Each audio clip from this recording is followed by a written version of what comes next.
Hello guys, അപ്പം ഇന്ന് വിഷു ആയിരുന്നല്ലോ. വിഷുവിന് പിന്നെ നമുക്ക് സദ്യ വേണമല്ലോ. സദ്യ എന്ന് പറഞ്ഞാൽ നമ്മളെ വടക്കന്മാർക്ക് എന്തായാലും നോൺ വെജ് വേണം.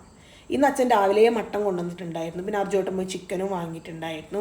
പാവം ശൈലമ്മായി അമ്മയും കഷ്ടപ്പെട്ട് ഉണ്ടാക്കിയാന്നിട്ട്, കാരണം അവർക്ക് മിനിയാന്ന് തൊട്ടേ ഉറക്കില്ല. ഇന്നലെ ഫുൾ ഉണ്ണിയപ്പാക്കുന്ന തിരക്കിലും ഇന്ന് ഫുൾ ഇതിൻ്റെ കറികളും ക്ലീനിങ് കാര്യങ്ങളും ഒന്നിലും എൻ്റെ കൈ വിട്ടിട്ടുണ്ടായിരുന്നില്ല കേട്ടോ. കാരണം കുറച്ച് ഹെൽത്ത് ഇഷ്യൂ ആയിട്ട് ഞാൻ കുറച്ച് സൈഡായിട്ടുണ്ടായിരുന്നു.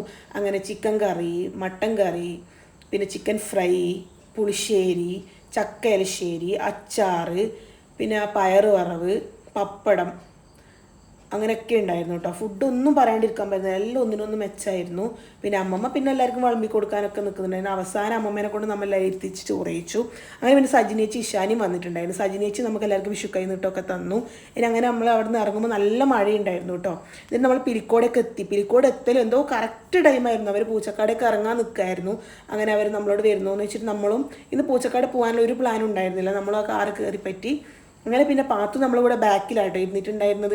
അവളെ കളിയും ചിരിയും പിന്നെ പറയണ്ട, ഭയങ്കര കുസൃതിയായിരുന്നു. അവളുടെ കുറേ വീഡിയോസും ഫോട്ടോസൊക്കെ എടുത്ത് കളിച്ചു. അവൾ ഓരോരോ വർത്താനം പറയുന്നതൊക്കെ കാണാൻ നല്ല ക്യൂട്ടാണ്. മഴ എന്ന് വെച്ചാൽ നമ്മൾ ഓണക്കുന്ന് ഇറങ്ങുന്ന തൊട്ടുണ്ടായ മഴേൻ്റെ ആ ഫോഴ്സിന് ഒരു കുറവുണ്ടായിരുന്നില്ല കേട്ടോ. അതങ്ങ് കാഞ്ഞങ്ങാടൊക്കെ കഴിഞ്ഞ് വീട്ടിലേക്ക് എത്താനാകുമ്പോഴാണ് നിന്നിട്ടുണ്ടായിരുന്നത്. അങ്ങനെ വീട്ടിലേക്ക് എത്തിയിട്ടാകുമ്പോൾ പുറത്ത് അച്ഛനും അമ്മയും നമ്മളിങ്ങനെ കാത്തിരിക്കുന്നുണ്ട്.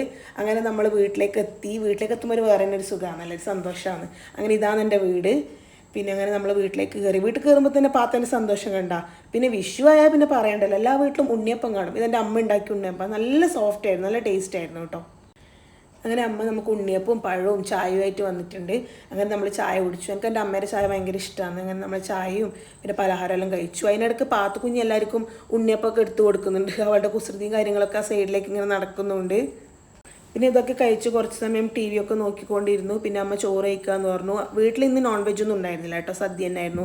അവിയലും സാമ്പാറും പച്ചടിയും കിച്ചടിയും പപ്പടമൊക്കെ ഉണ്ടായിരുന്നു. പിന്നെ അതൊക്കെ ഫുഡൊക്കെ കഴിച്ച് കഴിഞ്ഞിട്ട് എല്ലാവരും സോഫയിലിരുന്ന് കുറച്ച് സമയം വർത്താനം പറയുന്ന സമയത്ത് അനിയേട്ടനും അമ്മയും അച്ഛനും എല്ലാവരും അങ്ങോട്ടും കൊണ്ട് കൈനീട്ടമൊക്കെ കൊടുക്കുന്നുണ്ട്.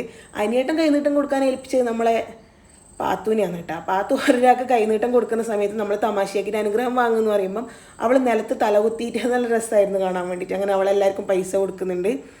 നമ്മളിങ്ങനെ പറഞ്ഞ് ചെയ്യിപ്പിക്കുകയാണ് ചില സമയത്ത്, അനുഗ്രഹം വാങ്ങുക. അപ്പം അതിങ്ങനെ നിലത്ത് കിടന്ന് തലകുത്തിയിട്ട് ഇങ്ങനെ ഓരോന്ന് ചെയ്യുന്നുണ്ട്. അങ്ങനെ അടുത്തത് ഓരോരാൾക്ക് അവളെ കൈനീട്ടം കൊടുത്തു. തീർച്ചയാണെങ്കിൽ അവൾക്ക് കിട്ടിയ കൈനീട്ടത്തിൻ്റെ കണക്കും കാര്യമൊക്കെ പറയുന്നുണ്ട്. അവളെ കുറേ കിട്ടിയ പൈസേൻ്റെ കാര്യങ്ങളും പറഞ്ഞു. അങ്ങനെ നമ്മളും എല്ലാവരും അങ്ങോട്ടും ഇങ്ങോട്ടും കൈനീട്ടത്തിൻ്റെയും കാര്യങ്ങളുടെ ഒക്കെ കഥ പറഞ്ഞുകൊണ്ടിരിക്കുകയാണ്. വിഷു എന്ന് പറഞ്ഞാൽ പിന്നെ അറിയാമല്ലോ, കൈനീട്ടം അത് നിർബന്ധമാണ്. അവസാനം ഇതൊക്കെ കിട്ടിയിട്ട് എണ്ണി തിട്ടപ്പെടുത്തുമ്പോഴുള്ളൊരു സുഖമുണ്ട്, ആഹാ അന്തസ്സും. അങ്ങനെ അവസാനത്തെ കടമ്പ എത്തി. നമ്മൾ പൂച്ചക്കാട് നിന്ന് അങ്ങനെ ഇറങ്ങിയാണ്. കുറച്ച് ഇരുട്ടായി എന്ന് തന്നെ പറയാം. ഒരു 9 മണിയായിട്ടുണ്ടായിരുന്നു. അങ്ങനെ നമ്മൾ എല്ലാവരും കൂടി പൂച്ചക്കാട് നിന്ന് ഇറങ്ങി. അങ്ങനെ അവർ പിലിക്കോടും നമ്മൾ വീട്ടിലേക്കും